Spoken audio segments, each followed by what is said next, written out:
Assalamualaikum warahmatullahi wabarakatuh. Kembali lagi ya kita bertemu. Maaf, karena beberapa minggu ini tak bisa upload karena memang ada beberapa kendala yang sulit untuk saya jelaskan. Tapi alhamdulillah, setelah melewati semua itu, saya bisa kembali lagi di sini. Dan mungkin entah kapan, ketika Bang Pet sudah benar-benar siap, Bang Pet akan menceritakan semua kronologi dari awal kejadian yang akhir-akhir ini menimpa Bang Pet. Oke, langsung saja kita masuk ke cerita. Kali ini, kembali lagi Bang Pet akan membawakan sebuah cerita dari Dukuh Sewu Teluh, yang mana memang masih banyak misteri di dalamnya. Dari video terakhir yang berjudul Teror Mbah Diman, kita mengetahui kalau sepeninggal Mbah Diman pun masih ada beberapa benda pusaka yang akhirnya dibawa oleh Mbah Tejo. Lantas, dari manakah asal benda pusaka itu? Dan kemanakah Mbah Tejo membawanya? Kita akan kembali di masa-masa Mbah Tejo, Mbah Karto, dan Mbah Diman ketika masih muda, sebelum mereka mengenal ilmu kebatinan.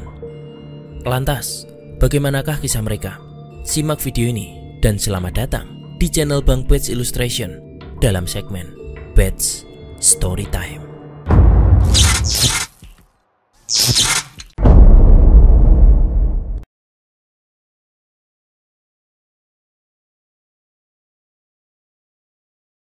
Hampir 2 bulan berlalu setelah teror hantu kodam Mbah Diman telah berakhir. Oh ya, untuk episode sebelumnya, Bang Pet salah menyebutkan nama Mbah Diman ke nama Mbah Mijan. Sebenarnya itu sama saja, karena nama beliau adalah Diman Sumijan. Oke, langsung saja kita lanjut ke ceritanya. Siang itu, Kadesis yang baru saja selesai menjenguk salah satu warganya menyempatkan diri untuk mendatangi rumah Mbah Tejo yang ada di dusun sebelah. Singkatnya, ia bertemu dengan Mbah Tejo yang sedang duduk santai di bali-bali bambu yang ada di depan rumahnya. Dan Pak Kadesis pun segera menghampiri Mbah Tejo. "Loh, pundi mbah niki kopine?" ucap Pak Kadesis yang lalu tersenyum. Mbah Tejo pun membalas senyuman Pak Kades, kemudian lalu berucap, Pak Sis, nggo pinarak Pak, kulo damel keriyen."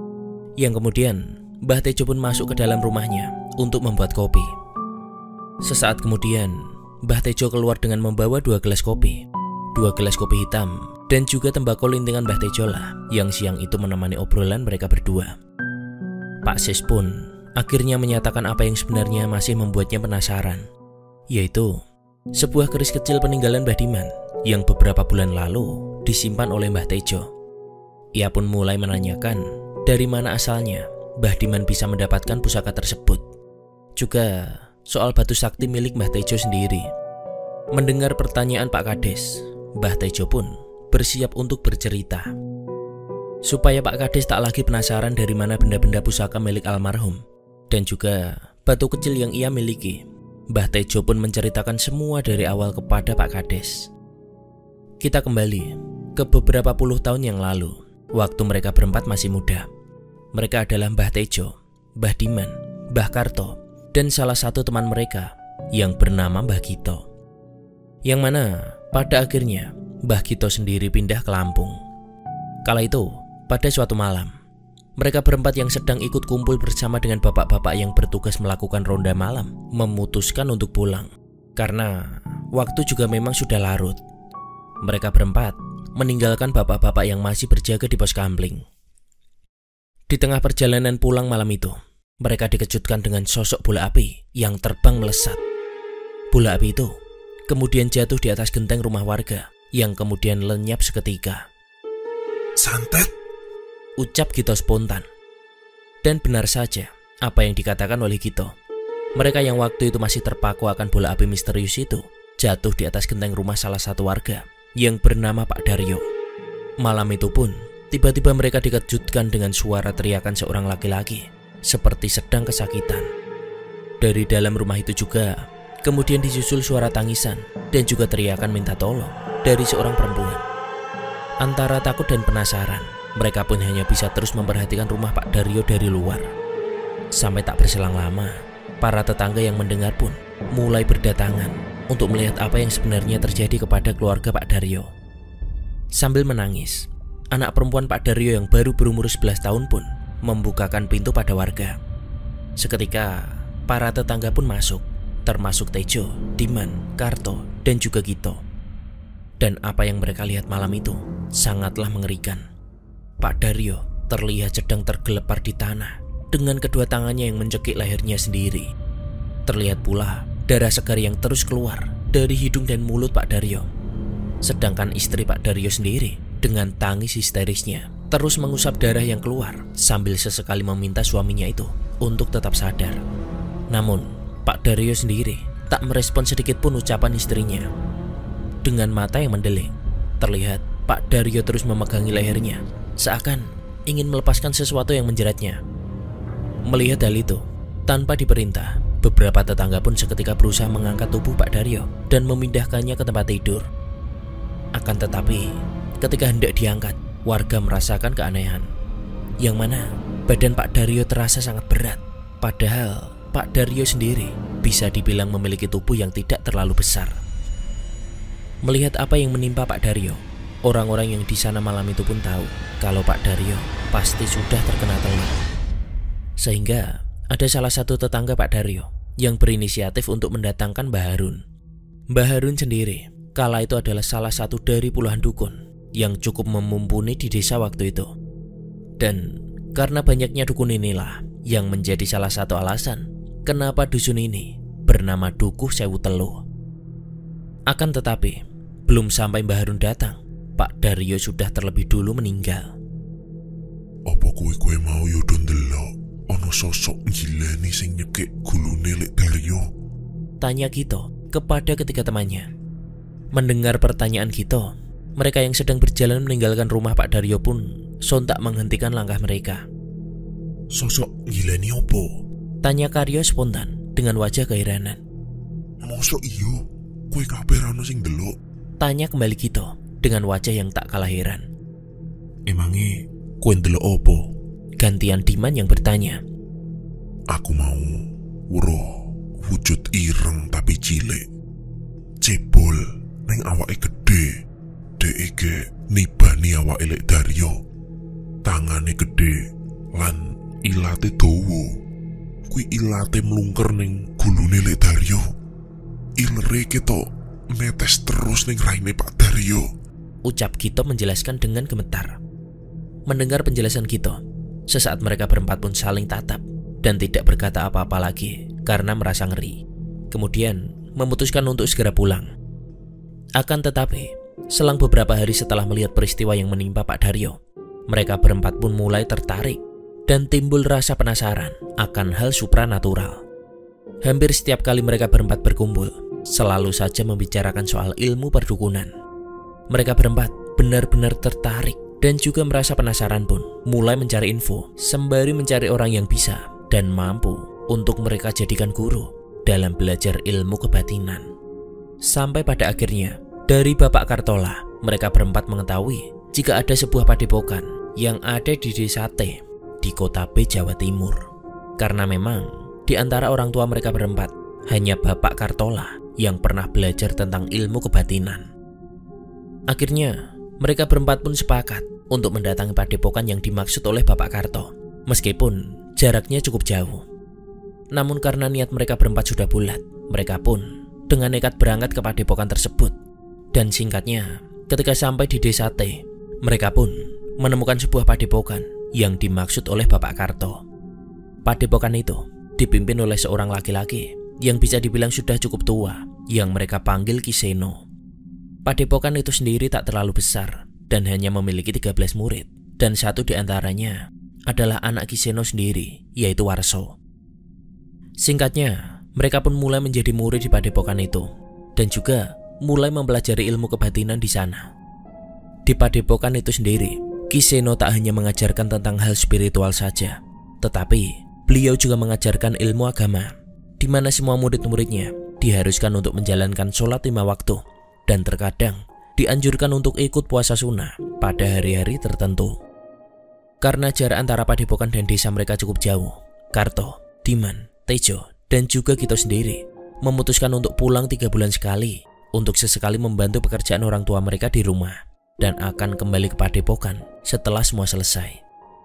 Singkatnya, sudah hampir 1 tahun mereka belajar ilmu kebatinan di padepokan tersebut. Dan sedikit banyak, mereka berempat pun mulai menguasai beberapa ilmu yang sudah diajarkan oleh Ki Seno. Di sini, masing-masing dari mereka diberikan 1 benda pusaka ataupun jimat oleh Ki Seno sebagai pegangan. Dan dari Ki Seno inilah, Mbah Tejo memiliki batu delima kecil berwarna hijau yang ia gunakan untuk menghancurkan jimat-jimat peninggalan almarhum Mbah Diman beberapa bulan yang lalu.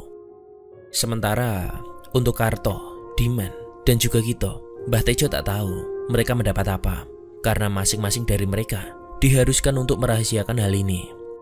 Hingga pada akhirnya hanya Karto, Diman, dan juga Tejo lah yang terus melanjutkan berguru di padepokan milik Ki Seno. Dikarenakan Kito sendiri waktu itu harus ikut kedua orang tuanya pindah ke Lampung. Padahal dari mereka berempat, bisa dibilang Kito lah orang yang paling berbakat dalam hal-hal supranatural. Dikarenakan Kito sendiri memang sudah dari kecil memiliki kelebihan yang tak semua orang miliki, yaitu bisa melihat ataupun merasakan keberadaan makhluk halus, atau kalau sekarang mungkin bisa dikatakan sebagai anak indigo. Walaupun terkadang hal itulah yang malah menyebabkan ia harus mengalami sakit selama berhari-hari karena melihat penampakan sosok makhluk halus dengan wujud yang mengerikan yang belum pernah ia lihat sebelumnya. Meskipun tanpa adanya Kito, Tejo, Karto, dan juga Diman pun tetap melanjutkan belajar untuk mendalami ilmu kebatinan di padepokan milik Ki Seno. Sampai pada suatu ketika, Ki Seno ingin mengetes kemampuan mereka bertiga. Malam itu, Ki Seno mengajak mereka bertiga untuk mendatangi sebuah makam tua yang ada di suatu desa terpencil yang bernama Desaka. Jarak Desaka sendiri lumayan jauh dari tempat padepokan mereka berada. Dengan menggunakan obor bambu yang berisi minyak tanah sebagai penerangan, mereka pun berjalan hingga sampai ke tempat tersebut. Diman, Karto, dan juga Tejo pun diajak untuk menyusuri lokasi makam keramat tersebut oleh Ki Seno. Makam tersebut juga berada di sisi luar desa dan berada di pinggir sungai yang tidak terlalu besar. Bahkan, makam tersebut tak tampak selayaknya makam pada umumnya, karena hanya berbentuk gundukan tanah besar dan ada batu kecil di atas gundukan tanah tersebut. Sedangkan di samping pemakaman itu terdapat sebuah pohon beringin besar yang terlihat sangat rimbun, namun tidak terlalu tinggi. Ki Seno pun lekas menancapkan obor bambu yang sedari tadi ia bawa dan kemudian berpesan pada mereka bertiga kalau niat mereka ke sini hanya ingin tahu sosok apa saja yang menghuni makam keramat tersebut dan benda keramat apa saja yang ada di sana. Ki Seno juga berpesan untuk tidak mengambil benda pusaka apapun yang ada di tempat itu. Dan setelah dirasa semua siap, Ki Seno bergegas membakar 3 batang dupa dan menyuruh mereka bertiga untuk melakukan ritual pemanggilan untuk menghadirkan sosok-sosok yang ada di sana.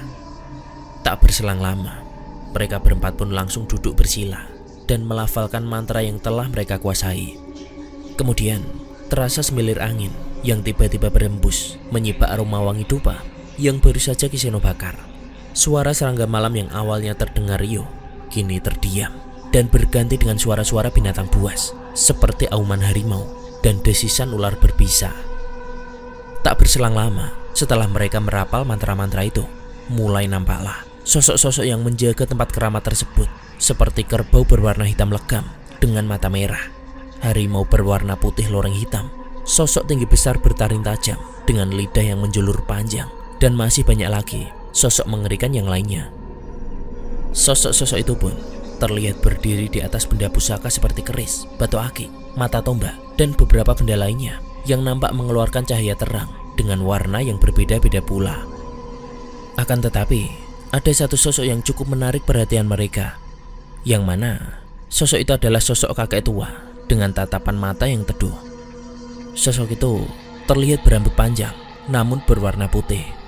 Sosok kakek itu sendiri menjadi sebuah kodam yang menempati keris berukuran kecil yang mengeluarkan cahaya berwarna hijau paling terang.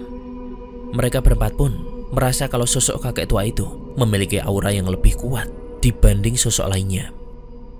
Ki Seno pun sempat berinteraksi dengan sosok laki-laki tua tersebut, meskipun Karto, Diman, dan Tejo tidak mendengar apa isi percakapan antara Ki Seno dan sosok tua itu.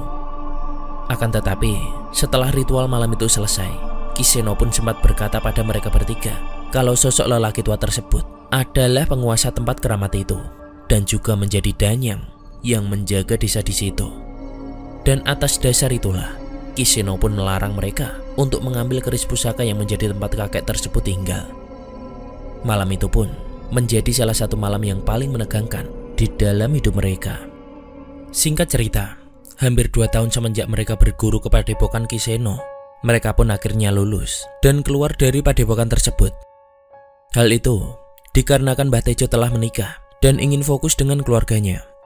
Sementara Mbah Karto, meskipun ia juga sudah menikah dengan Mbah Karti, ia masih sering mendalami ilmu yang telah ia pelajari dari padepokan Ki Seno, namun ia berada di rumah. Sedangkan Mbah Diman, ia lebih memilih melanjutkan untuk fokus mendalami ilmu kebatinannya dengan cara mencari beberapa orang yang dianggapnya sakti dan berguru pada mereka. Meski begitu, setelah 1 tahun mereka bertiga berpisah, Mbah Diman pun mendatangi kedua temannya, yaitu Mbah Karto dan Mbah Tejo, untuk menyampaikan kabar bahagia kalau ia akan segera menikah. Dari pertemuan inilah yang membuat Mbah Tejo dan Mbah Karto tahu soal ilmu teluh tali jiwo yang dikuasai oleh Mbah Diman. Mbah Diman sendiri tanpa sungkan menceritakan semuanya. Ia bercerita kalau selama setahun terakhir sejak mereka keluar dari padepokan Ki Seno, Mbah Diman berguru ke beberapa orang untuk menambah kesaktiannya dan lebih fokus untuk mempelajari ilmu teluh. Mbah Diman sendiri juga tak sungkan menceritakan semua kekejaman yang ia lakukan ketika berguru kepada salah satu dukun santet yang terkenal sangat hebat, yaitu Ki Parno. Dari Ki Parno inilah ia bisa menguasai teluh tingkat tinggi, yaitu teluh tali jiwo, dan juga mendapat beberapa benda pusaka. Mbah Diman lanjut menuturkan, di mana selama ia belajar dengan Ki Parno kala itu, ia sudah melakukan teluh kepada satu keluarga atas perintah Ki Parno, yang mana korbannya adalah suami istri dan 2 anak perempuan yang masih kecil. Hal itu dilakukan tak lain tak bukan hanya untuk menguji kemampuan yang telah Mbah Diman kuasai. Dan kebetulan waktu itu Ki Parno sang guru sendiri memang sedang dimintai tolong untuk menghabisi keluarga tersebut. Santet yang Mbah Diman gunakan waktu itu tak lain tak bukan adalah santet tali jiwo, yang akhirnya mampu menghabisi korbannya satu keluarga dan meninggal dalam waktu yang hampir bersamaan. Di tengah Mbah Diman bercerita, Mbah Tejo sendiri sempat bertanya pada Mbah Diman, "Teluh tali jiwo kuwi, teluh se opo jan?" "Teluh iku nyerang pikirane korban.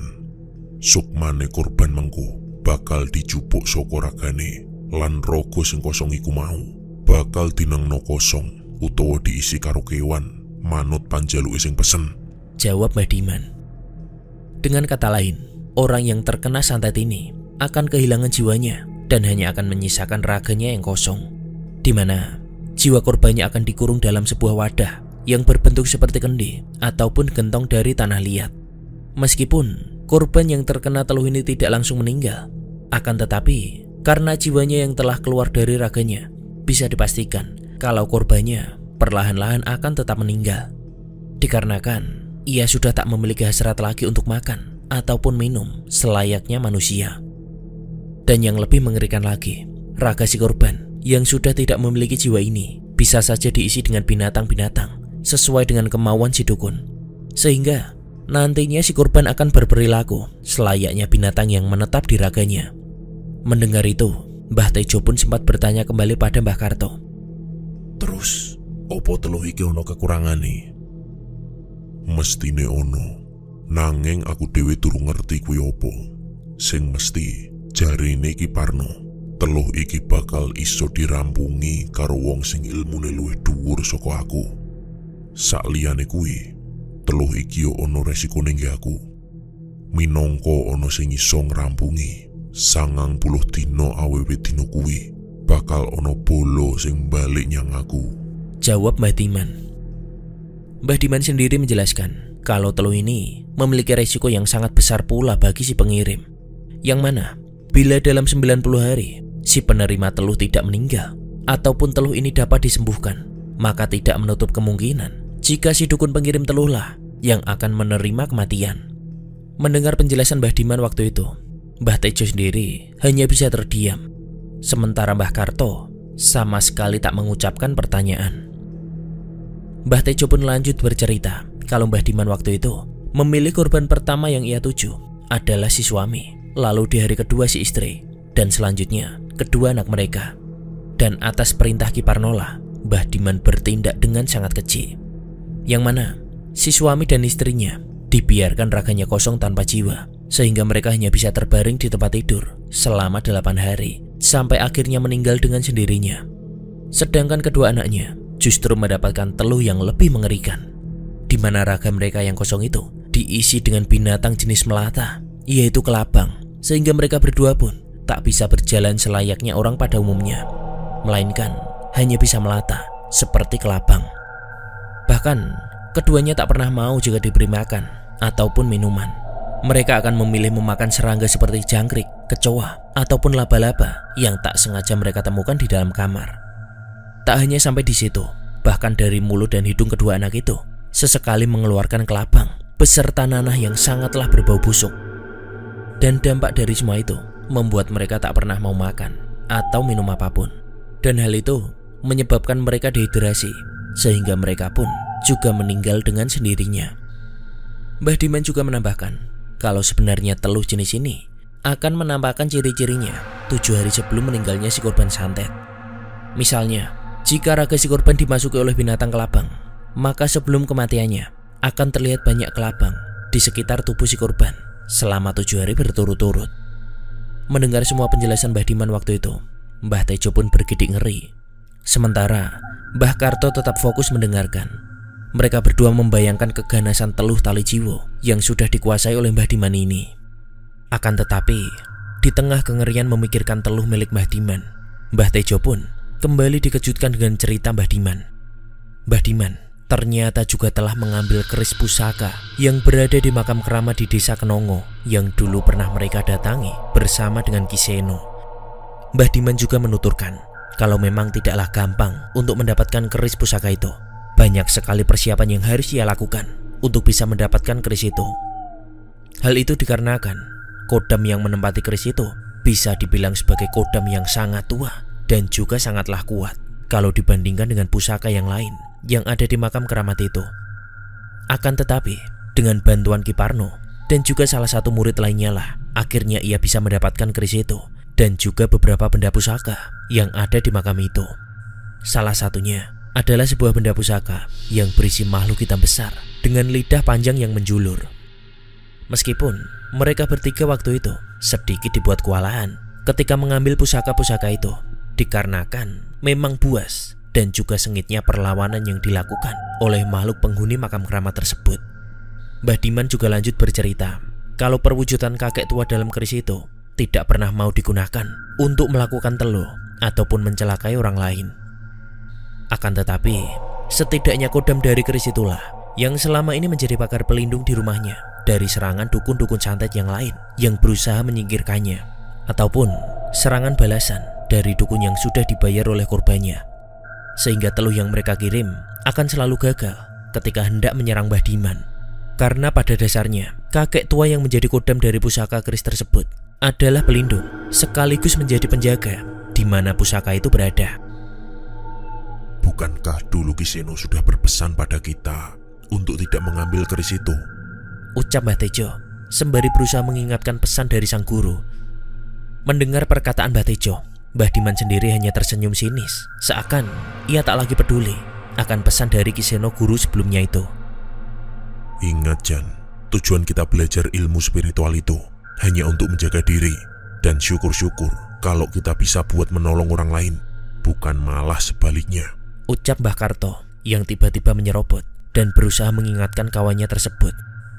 Namun lagi-lagi, Mbah Diman hanya diam, seakan tak menggubris perkataan Mbah Karto. Mbah Diman akhirnya kembali menyampaikan niat kedatangannya untuk menemui mereka berdua, yang mana kala itu ia mengundang Mbah Tejo dan Mbah Karto untuk menghadiri acara pernikahannya yang akan segera dilaksanakan besok. Kemudian ia beranjak dari duduknya dan berpamitan untuk pulang. Singkatnya, setelah Mbah Diman menikah, nama Mbah Diman pun kian terkenal dan ramai diperbincangan oleh warga desa. Tak hanya desanya, bahkan sampai ke beberapa desa tetangga. Hal itu dikarenakan banyaknya orang yang datang ke tempatnya untuk meminta bantuan. Bahkan beberapa juga berasal dari luar kota. Meskipun mereka yang datang tidak semuanya meminta tolong untuk mengirimkan teluh pada musuh ataupun pada orang yang tak mereka sukai, melainkan ada pula yang meminta Mbah Diman untuk mengobati penyakit yang mereka derita. Namun, warga desa sendiri tahu kalau Mbah Diman lebih terkenal akan kemampuan ilmu teluhnya daripada ilmu pengobatannya. Lalu, untuk kematian Mbah Diman sendiri, Mbah? Tanya Pak Kadesis setelah mendengar cerita Mbah Tejo. Kalau dilihat dari jarak waktu antara kematiannya dengan kesembuhan penyakit dari seorang laki-laki yang dulu pernah ia guna-guna waktu itu, ada kemungkinan Mbah Diman meninggal dikarenakan ilmu teluh yang ia kirim berhasil dihentikan oleh Mbah Karto hingga akhirnya berbalik kepadanya, jawab Mbah Tejo. Lalu, kalau Mbah Karto sendiri, apa beliau punya guru lain selain Ki Seno, Mbah? Kok bisa ilmu pengobatan beliau sangatlah tinggi? Tanya Pak Kades kembali. Setahu saya, almarhum Karto tidak memiliki guru lain selain Ki Seno. Keahlian ilmu pengobatan yang Karto miliki tak lain karena ia yang terus mendalami ilmu tersebut. Ditambah lagi, ia juga masih sering datang ke padepokan milik Ki Seno bersama dengan Karti istrinya untuk terus mendalami ilmu pengobatan itu, jawab Mbah Tejo dengan kepulan asap di mulutnya.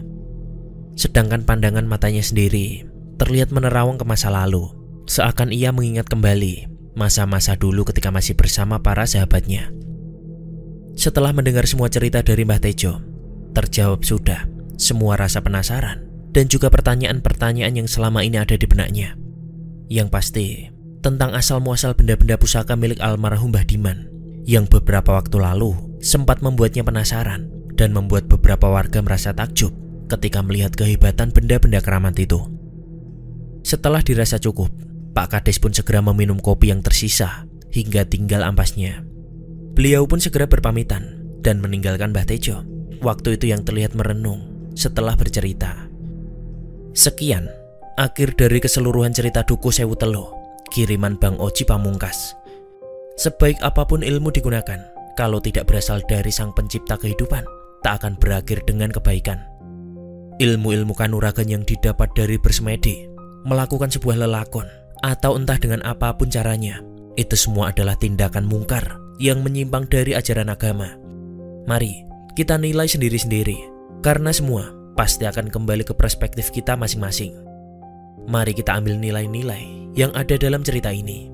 Terima kasih sudah menonton, dan wassalamualaikum warahmatullahi wabarakatuh.